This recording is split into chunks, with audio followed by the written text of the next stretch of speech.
Mas eu queria deixar para vocês uma mensagem muito singela, muito simples, mas que seja de esclarecimento, porque esse é meu desejo, que todas as pessoas e todos os cristãos tenham esclarecimento de todas as coisas diante daquilo que a Bíblia nos ensina, para que não sejamos enganados nem pelo mundo e nem pelos falsificadores do Evangelho.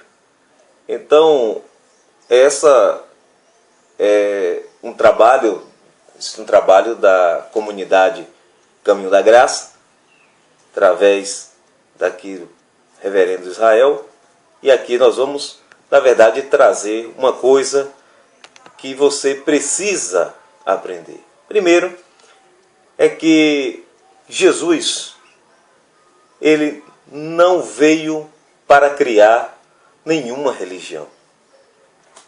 Jesus, ele não criou o cristianismo. Quem criou o cristianismo foi o imperador Constantino. Jesus não criou o protestantismo. O protestantismo foi um movimento histórico, aconteceu em razão de circunstâncias religiosas no século XVI, relacionado à Igreja Católica e Martinho Lutero. Jesus também ele não fez a reforma protestante. Foi João Calvino, lá na Suíça, que em razão, diante daquilo que já tinha animado no coração de Lutero, no protestantismo, resolveu aprofundar o que veio se chamar posteriormente de reforma calvinista. Assim como Jesus também não criou nenhum luzismo, ele não deixou nenhuma religião para nós. Jesus não era pentecostal, Jesus não era neopentecostal, Jesus nunca fez propaganda de nenhum grupo religioso. O que ele chamou de igreja não eram prédios, edifícios com uma placa. Eram pessoas. Era uma comunhão de gente, onde muitas vezes ele chamou de discípulo. E o que significa ser um discípulo? O discípulo é o indivíduo que aceita a disciplina de um mestre.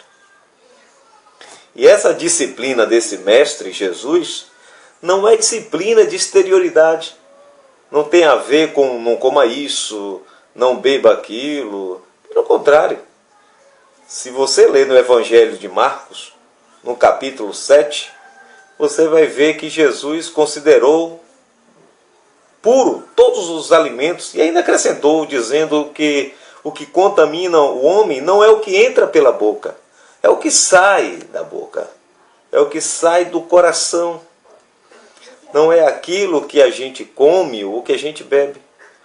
Portanto, não é uma disciplina de ascetismo alimentar. Nem tampouco Jesus ensinou que a disciplina dele tivesse a ver com o modo de vestir, com o modo da gente se apresentar. O Evangelho recomenda que todos nós sejamos sóbrios em tudo. Sóbrios no comer, sóbrios no beber, sóbrios no falar, sóbrios no nos posicionar. E mais do que isso, meu querido, diz que o maior exercício de sobriedade é não julgar os outros. É não enfiar o dedo na cara dos outros, designando uns para os céus, outros para o inferno. Lembra daquela parábola que Jesus contou, chamada parábola do joio e do trigo? Quando no campo tinha um homem que havia semeado só trigo, e apareceu também o joio. E ali as pessoas quiseram arrancar o joio, e o dono do campo disse, não faça isso, porque joio e trigo se parecem muito. E no afã de arrancar o joio, que não serve para nada, mas que se parece com o trigo, vocês podem arrancar o trigo. E eu prefiro não perder um único trigo do que ficar livre de um monte de joio. E Jesus disse, não tentem separar vocês, o joio do trigo. seja por critérios morais, por critérios éticos, por critérios culturais, por critérios religiosos, doutrinários ou de aparências, porque as aparências enganam frequentemente. Jesus disse: é pelo fruto que vós os conhecereis. E que fruto é esse? É o fruto equivalente a qualquer árvore de qualquer natureza. Ele disse o seguinte: porventura você colhe uvas de espinheiros? Claro que não. O espinheiro vai dar espinho, conforme a sua natureza.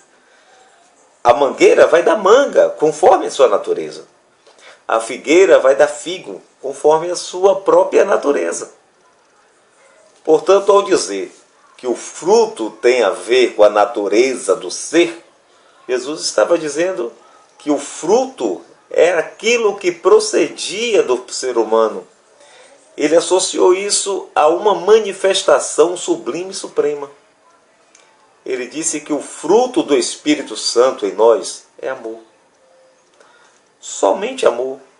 Se alguém é de Deus, essa pessoa ama. Se alguém não é de Deus, não ama, porque Deus é amor.